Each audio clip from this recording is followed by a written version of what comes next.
पंकजा मुंडे यांचे स्वीय सहाय्यक अनंत गर्जे यांच्या पत्नीने आत्महत्या केली आहे। ही आत्महत्या नाही तर हत्या असल्याचा आरोप गर्जे कुटुंबियांवर आत्महत्या केलेल्या अनंत गर्जे यांच्या पत्नीच्या कुटुंबियांनी केला आहे।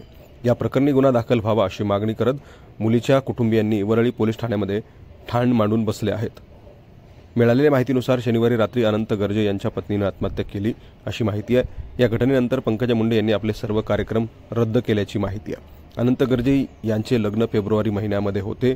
त्या लग्नाला स्वतः पंकजा मुंडे उपस्थित होत्या। मात्र लग्नाच्या अवघ्या 10 महिन्यात अनंत गर्जे यांच्या पत्नीने टोकाचं पाऊल का उचललं, त्यांनी आत्महत्या केली की त्यांची हत्या झाली असा सवाल उपस्थित होतोय। दरम्यान तिच्या माहेरच्या लोकांनी वरळी पोलीस ठाण्यात ठाण मांडले आहे। तसेच या प्रकरणी गुन्हा दाखल करून दोषींवर कारवाई व्हावी अशा प्रकारची मागणी केली आहे। दरम्यान ही हत्या की आत्महत्या हे जेव्हा शवविच्छेदन होईल तेव्हा सत्य बाहेर येईल। दरम्यान अनंत गर्जे याला मुंबई पोलिसांनी ताब्यात घेतलं असल्याची माहिती आहे। पोलीस या प्रकरणी पुढील तपास करत आहेत।